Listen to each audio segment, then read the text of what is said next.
Yes, you're back again with Stock Car Facts, where we only talk about race cars with vendors.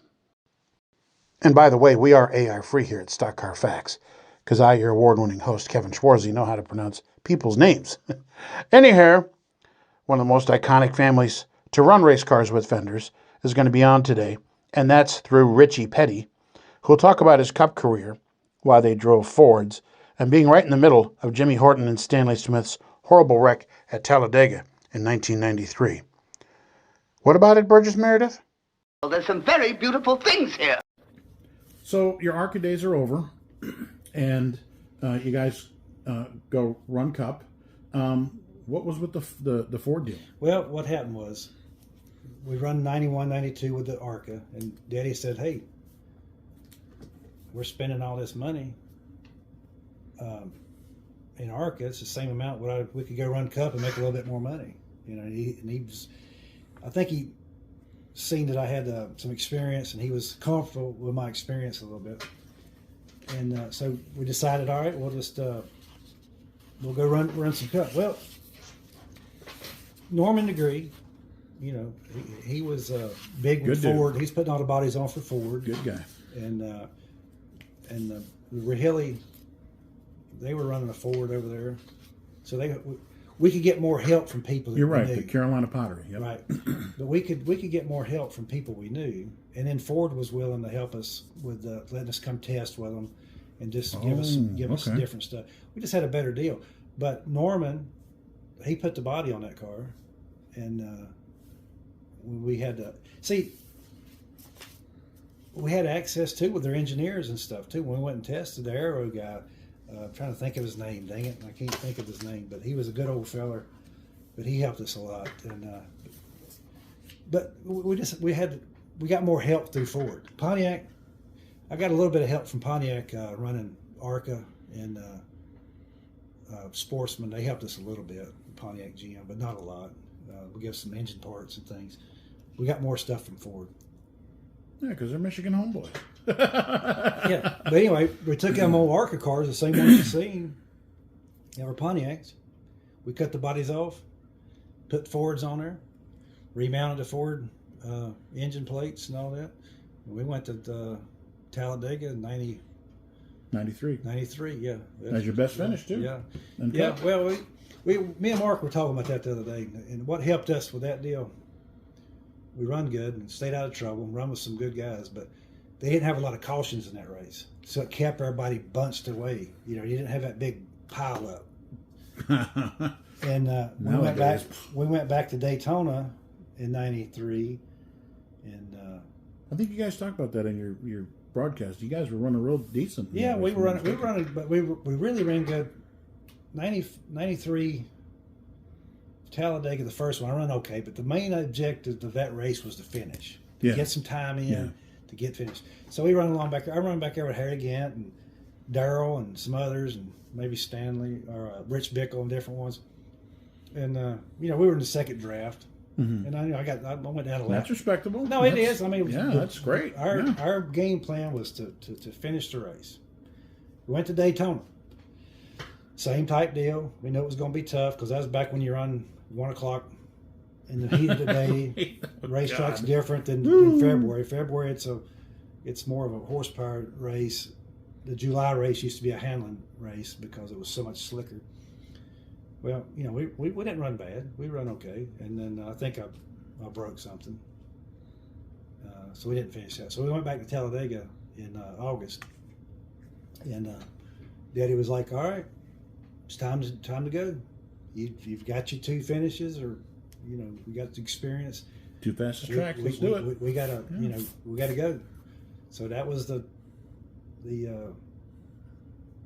objective of that race, was either come back with a steering wheel or finish. I come back with a steering wheel. Little did you know, yeah, right. But we were running with the pack, running good. I mean, we were running real good, and I think we pitted. We pitted early, and we just come in and gas and go when I was looking good. It was green flag stuff. Well, they said I speeded. I sped. I don't think I did, because I on my tack, I thought I was 100, 200 under. Anyway, they called me back in, and that put me a lap down, and we still was running pretty good there. And then If you weren't a rookie, I wouldn't have said that. yeah, and well, you know, we were fixing to stink the show up because we gas and goed, and the rest of them were changing tires, so we was going to be up. But you figure a petty, you know. Yeah, well, they didn't. We was on the wrong side of the politics. Right. And anyway, I guess it was about 60 laps or something into it. We'd run pretty good there, and we had a restart, and everybody's bunched up. We're going down there into one, and I believe Kenny Wallace and Stanley Smith we just went through on the flag stand, you're getting set up for the corner, and I could see them down there bumping and hitting. I'm thinking, oh man. I'm a rookie and I know better. Well, I wasn't even a rookie. I mean, it was just as a race car driver, you could see them what was fixing to happen, and you're running so fast, and everything goes by so fast. But when them things happen, it just slows up. It just time stops, and I knew what was going to happen. And then they went down there and wrecked, and then the guy, like I said, in front of me, he got through because on them racetracks, when you wreck, you go to the bottom, you come back up, and then it cleans us back off. So it was timing, hitting yourself just right. Well, I seen what was happening. I couldn't go anywhere because I'm right there, right behind them. I mean, right behind them. Anyway, the guy in front of me, I guess Stanley hits him. I mean, he gets through, and then Stanley hits me, turns me into Rick Mast, and we hit the wall. The guy behind me gets through, just in the wrong place at the wrong time. Anyway, I tore up the car pretty good. And Jimmy Horton is above you. Yeah, Jimmy. You're directly under his car. I mean, Jimmy, what were you thinking then? It's like, this is not going to be good. Well, I can tell you, I wasn't thinking much of nothing because when you hit that wall that hard, that fast, it's hard, and it kind of.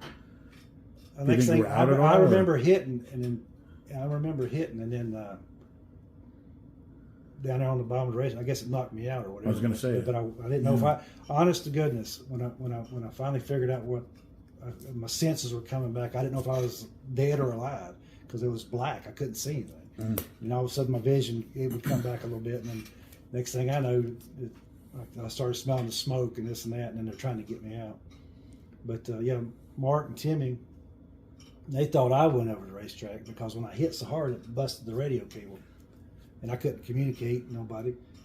And when I came down, I went down on the infield, kind of behind a berm, and nobody could see me. Nobody could see you. Yeah. And then everybody was on Stanley because he was hurt pretty bad. And Jimmy was over it. Everybody's on him. Yeah, poor old Ritchie. Yeah. Well, no, it wasn't that. I'm just saying they thought that I had went over the wall. And but anyway, that was a good lick. I hit hard, probably the second hardest I ever hit. The first time I hit, the hardest I ever hit, was in an ARCA race at Daytona, 89. Oh, right. Yeah. We wrecked in the last practice. I forgot you tried the 89 race. Yeah, I forgot about that. We'd run pretty good that weekend. And anyway, the last practice, and they just come across to do one more lap on the, and I'm running out. I went out there to learn how to draft, and I was with Red Farmer and figure you're safe. Just you had 5 or 6 guys up there, the same kind of deal. Went in the corner, and Ben Hess lost it or whatever, and took out everybody else. And anyway, we hit the wall, and matter of fact, that helmet in the case over there, that's from that race. And anyway, we didn't have a backup, so I didn't make the race. I mean, last practice and all that, we'd already had a heck of a week anyway because we went into I guess it was 89. Yeah, 89. And we had a Monte Carlo, and we had a fast silver and black car, right? Yeah, we had a fast car. And anyway, yep, 89. We had those inserts and stuff at the intake because this and that.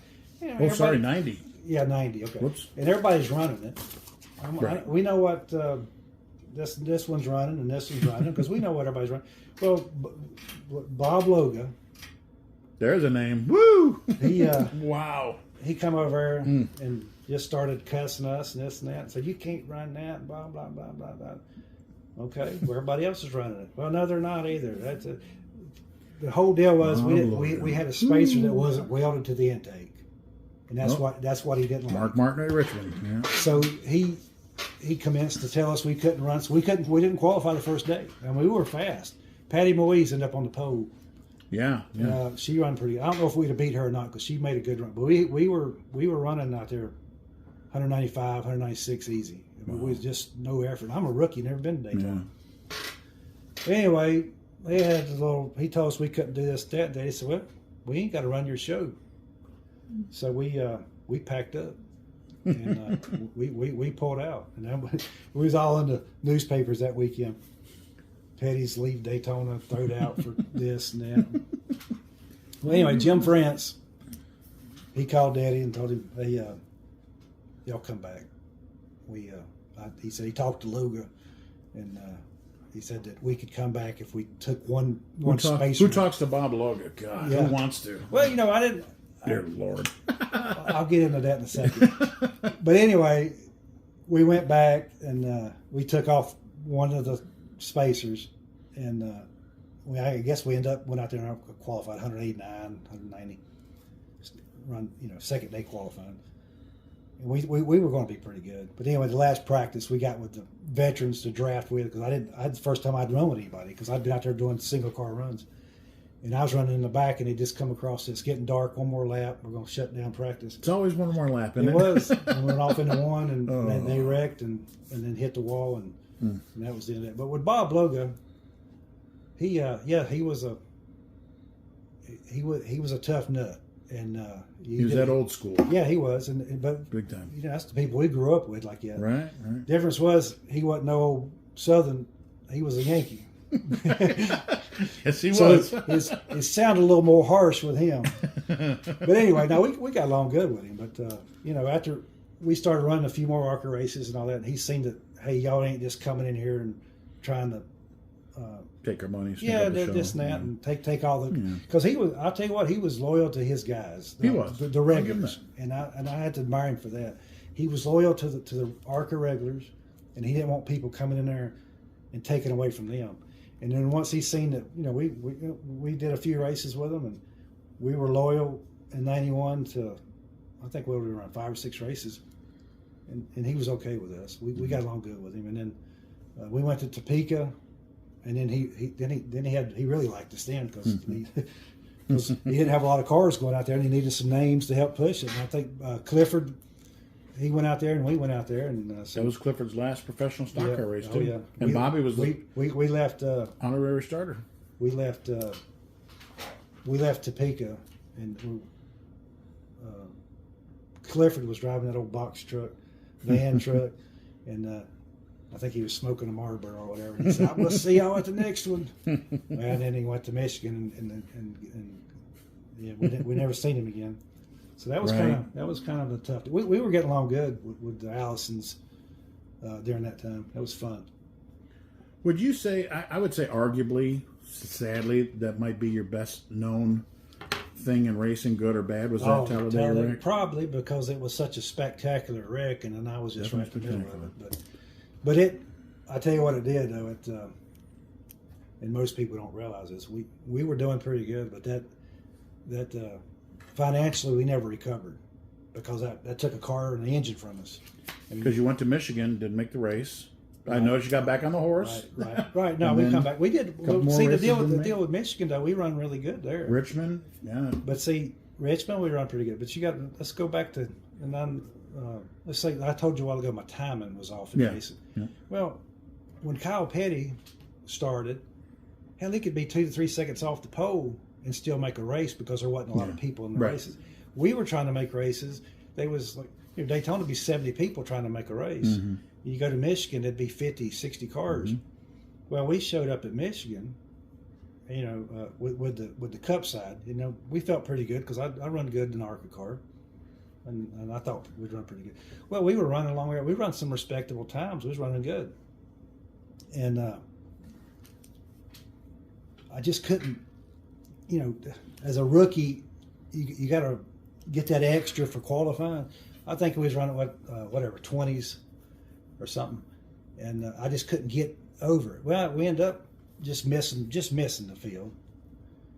But that's gotta hurt. if we would have made the race, our time, what I could go out there and just consistently run, it was a top 10 speed in the race. I'm just saying, I just couldn't. As a rookie, I couldn't I couldn't muster up the nerve or whatever comfort or whatever to get that extra. I mean, it's like I'm telling you, I'm going in over my head qualifying, but it just wasn't good enough. You know what I mean?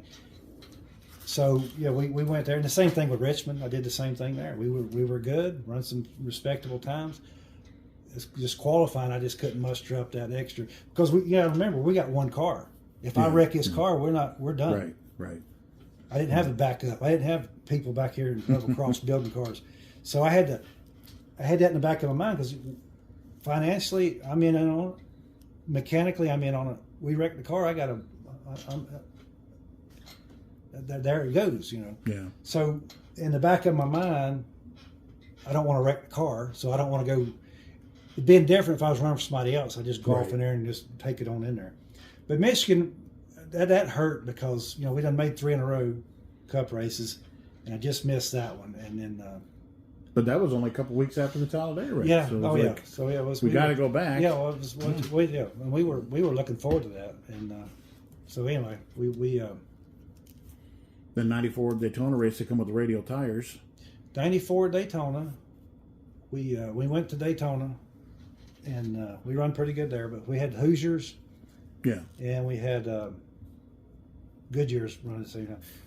I will say for the Hoosier people, they were good to us, and they tried to work with us. And 94 at Daytona, the Hoosier qualifying tire was faster than the Goodyear, so we were in good shape. People don't realize about Daytona. Used to at Daytona, you had your qualifying day, and then you'd have 2 other runs. You'd have second round and third round. Well, I think the first day on 94, I think we were like 26 fastest. Yeah. And that should have locked us in. Sure.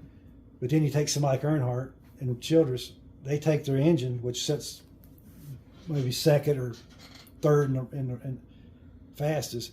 They take that same engine and then they go give it to Dave Marcus. And then Dave on the second day, he goes and runs the top 15 speed. And then that same engine comes out and they rent it to somebody else. Well, Yates is doing the same thing and Roush is doing the same thing. You watch yourself driving the standings. So the same engine is beating you 2 or 3 times. Yeah.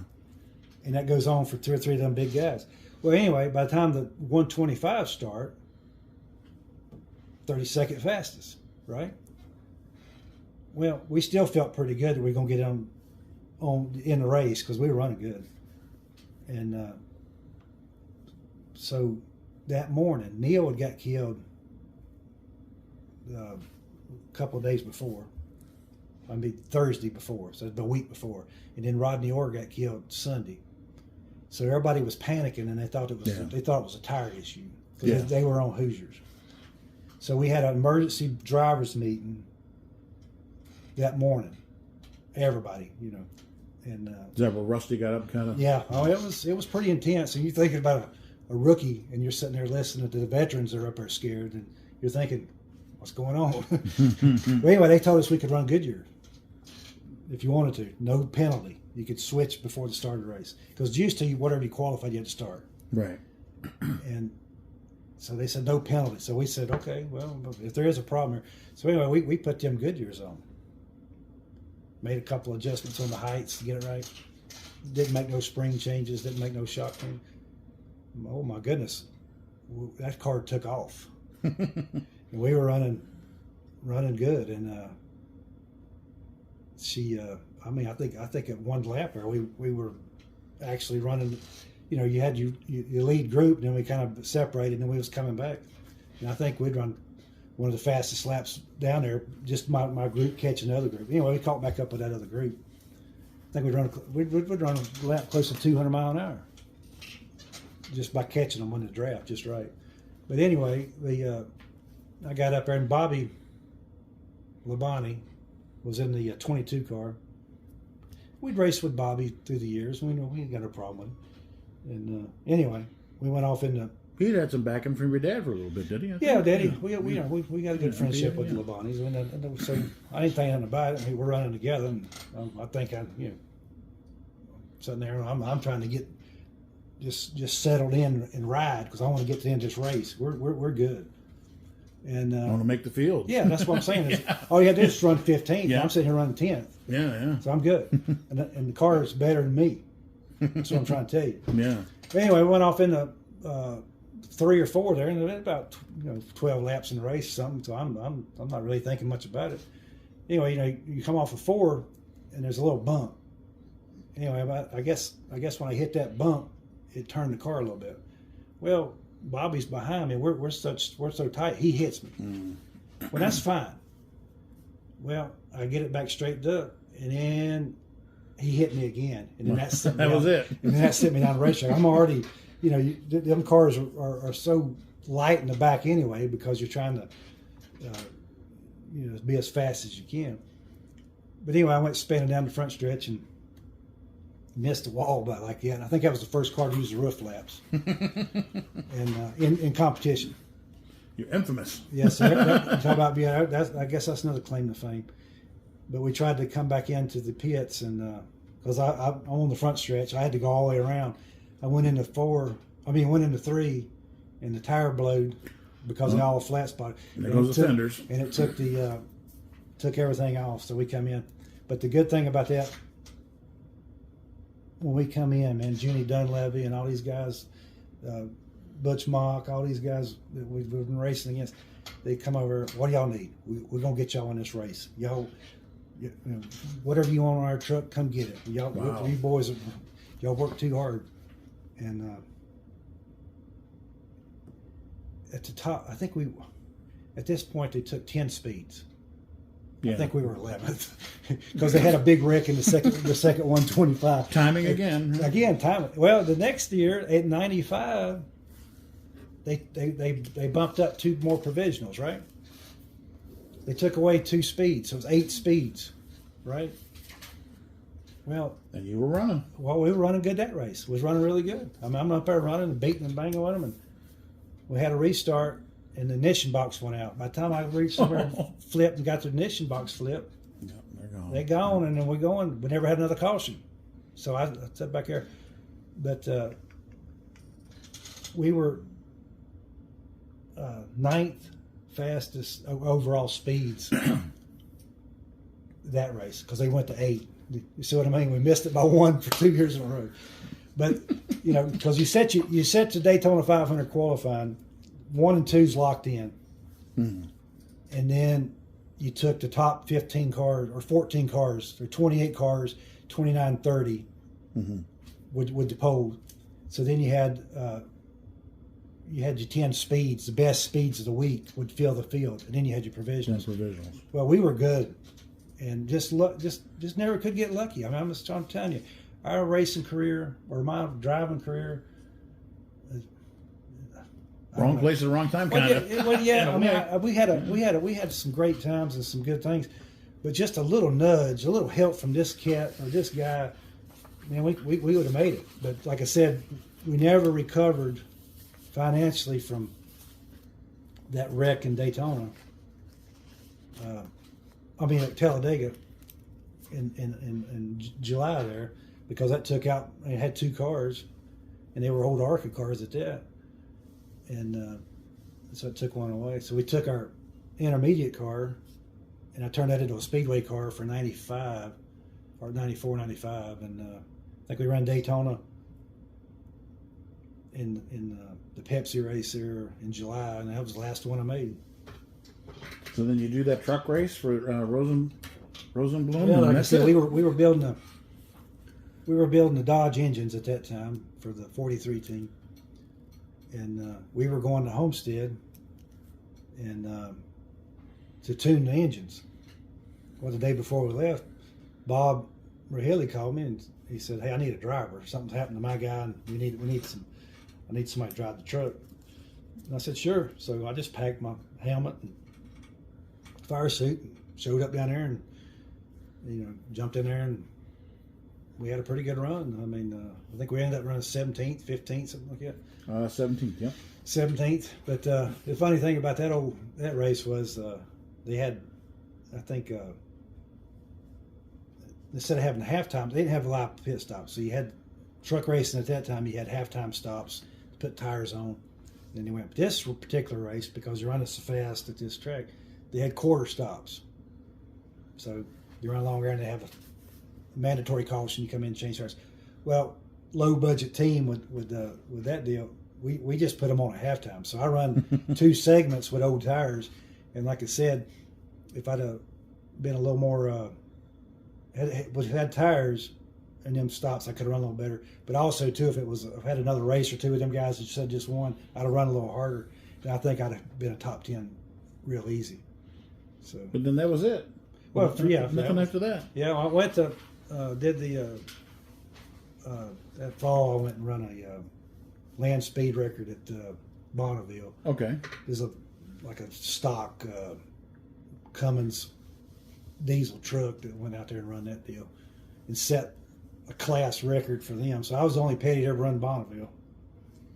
Wow. So then after that, I thought we were going to get to have some more opportunities, and then Adam got killed in 2000, and that really put just a black cloud over the whole operation. I mean, it's just terrible. And do you think that really set Petty Enterprises back? I assume? Well, kinda, but that was May. He got killed, and then July there. Daddy was like, you know what, we got to keep this thing going. So we bought us a truck. We had the engines here, but we bought a truck off of Richard's truck team, and with the plan was I was going to drive. We was going to go to Indianapolis. Well, we got to talking a little bit. Mark had been running some late models and doing some stuff, and I'm like, look, me and him we got sit there and talk. I said, look, I had my shot. Run some big races, ARCA. Let's let you go and give it a shot. So I stepped back and let him go, and we worked on the trucks and everything. We had a plan when we got to Indianapolis that if he wasn't fast enough, we worked it out with Bob Keselowski. He was going to jump in the truck for us if Mark couldn't make it happen.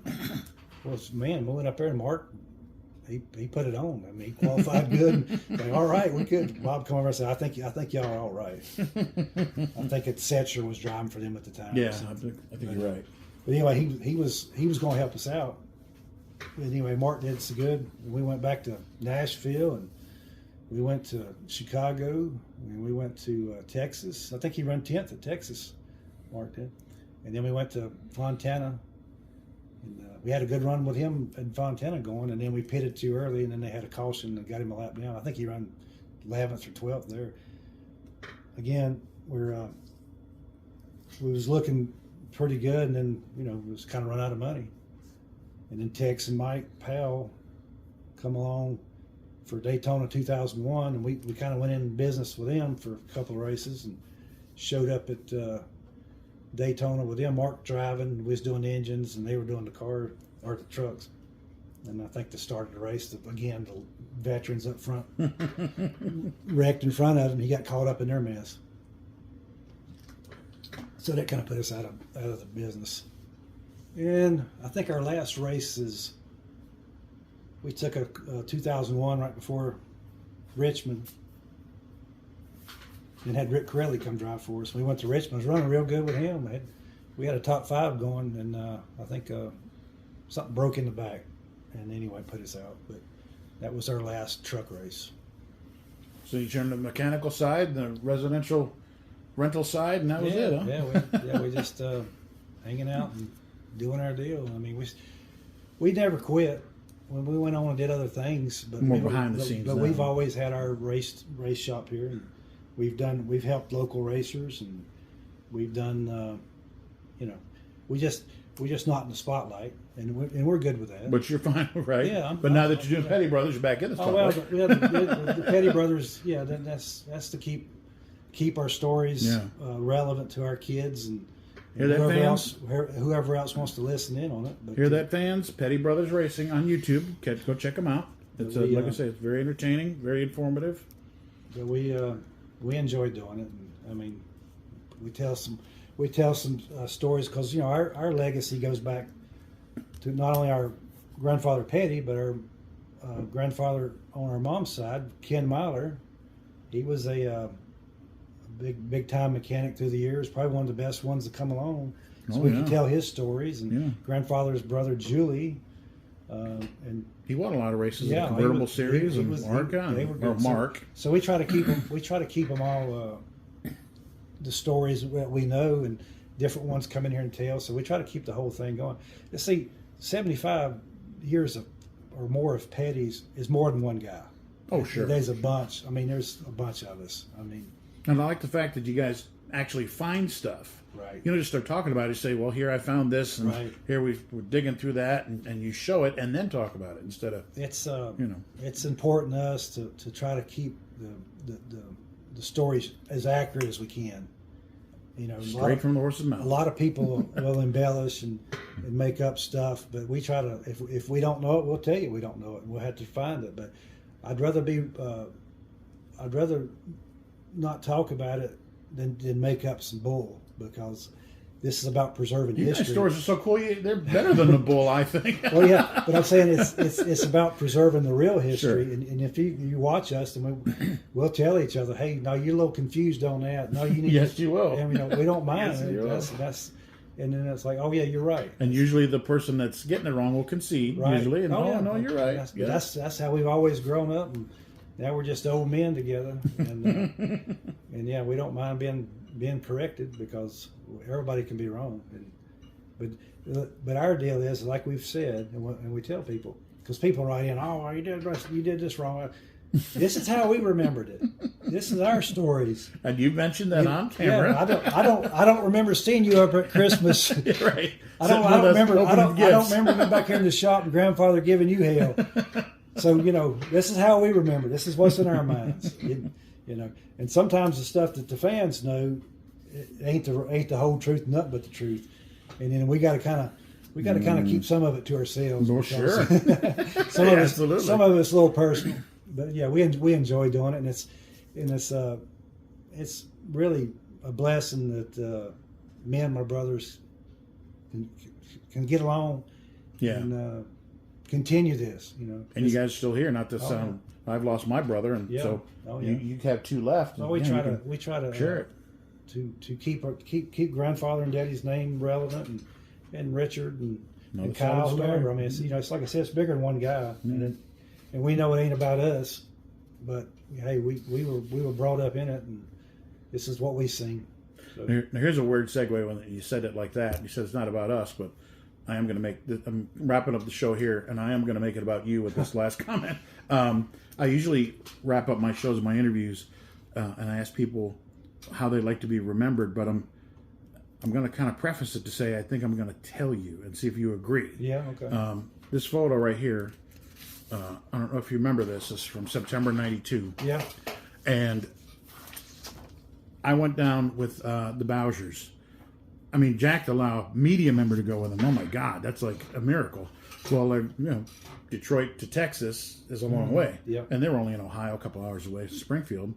And Jody here is Jack's daughter, and she was, I think, 13 or 14 at the time. I was 23. So we're, the whole season, that's the later part of '92, we'd start getting along, teasing each other, and I was like a big brother to her. Right. So all the way down, she's talking about how cute she thinks Roy Payne and Ritchie Petty are. I said, well, you know what? I'm going to go tell Ritchie. And I mean, I didn't know you, but she said, you better not, the whole thing. So we get down there, and, Texas was 3 days at least. Yeah. I think I know it wasn't race day, but at least the second day up, had the haulers all lined up, and I'm walking back to their hauler because that's where I'm based out of, because I rode with them. And I see you, and I think you guys had a double stack, if I'm not mistaken, because if I remember right, the lip of the trailer was waist high. Yeah. And I walked by, and I saw you, and you were all alone. You're sitting on a car cover or tires or something. You're out. You're just gone. And I walked by, and I thought, oh, I really need to do this for Joe, but man, he's sleeping. I hate bugging people. Oh man, but okay. So I went back, and I said, hey, Ritchie, and I don't know if you remember this, but Ritchie, I got somebody really love to take a picture. I don't think I even said who. And your eyes popped open. As your eyes popped open, you stood right up, Didn't say a word, and you just followed me. I mean, I could have been, this is the garage area. I could have been leading you out to turn 4. You know, you didn't know. And you just followed me right over, and I might have explained it then. And I said, hey, Jody, you know, Ritchie's out here. And she first thought I was kidding.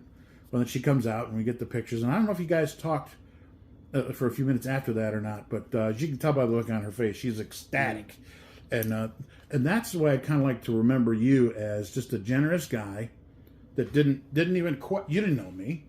You know, and after that, I think the next time we spoke was here. Yeah. And that's it. Yeah. Other than me seeing you on YouTube, and didn't know me from Adam, and just came in, took the shot, and there was a shot later of Jack kind of play fighting with Roy, because Jody thought both you guys are cute.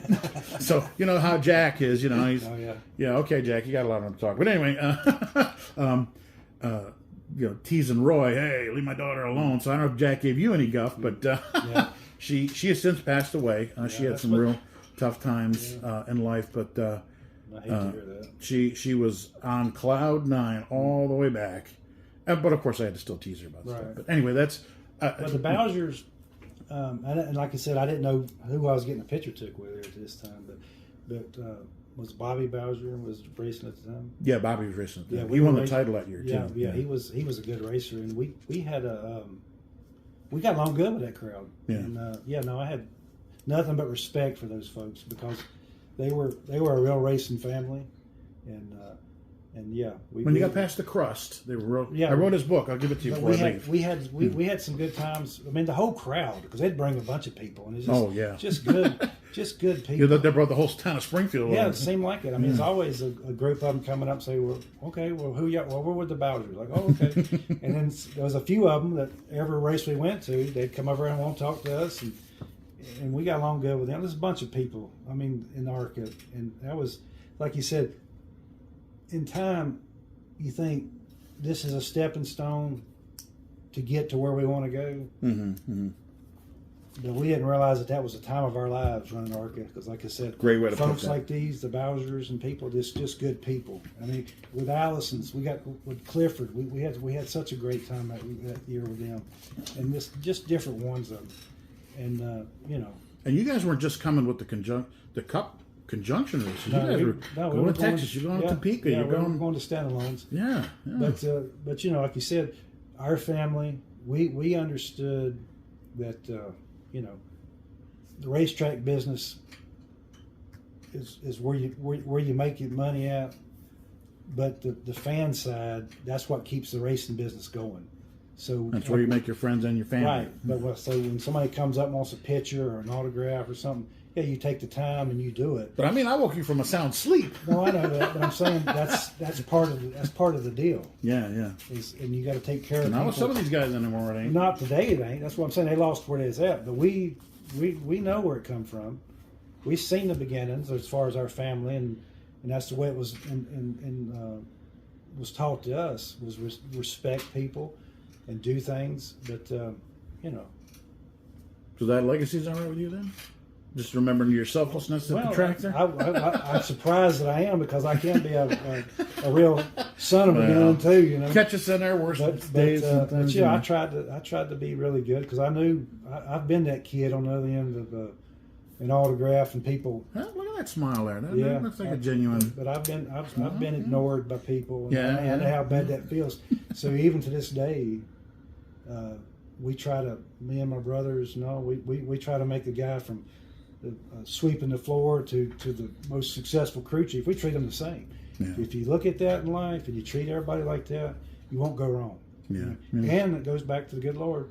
Yep. Treat them like you want to be treated. Golden rule. You know, it's absolutely. You know, so that's. I'm surprised that you remember me that way, but it does make me kind of happy. Well, sir, I appreciate that you let me come into your innards. I mean, I'm sure not a lot of people are back here. This is Daddy's desk, and this is his chair. So that's what I'm... Folks, there's the Chiefs pit right over there. I mean, that's... I don't usually move the camera like that, but I'm pretty... We still got Mom and Dad's ashes in the office here, but we've turned his office into a little museum. I love it. Back, and I love it. You know, it's as long as we can, we'll keep it, and you know, it's... keeps everybody here with us. And we'll keep your legacy alive. Appreciate you being on the show. Yes, sir. Folks that are watching here on Stock Car Facts, again, go over to Petty Brothers Racing on YouTube. There's also, I believe, pettybrothersracing.com, I believe. Is that where you can buy some cool swag? Yeah, we got our Petty Brothers at Brothers Petty on X. Okay. And then every now and then you'll catch us on the Petty Family channel, which is Kyle's deal. Yeah, that he runs. So we'll do some stuff with him in conjunction. But go check them out. And folks, just letting you know that people comment everywhere, but it seems like the YouTube channel. So please, if you got comments, leave them on the YouTube channel, because it really does, monetarily, it does help us that way as well. So I appreciate the likes, appreciate the views, and Ritchie, I appreciate you having me in here. Oh yeah, come on back and see us. You got it. Thank you. Wow, our time with Ritchie Petty is over already? It's been a lot of fun hearing other Petty perspectives. We'll see you next Tuesday at noon.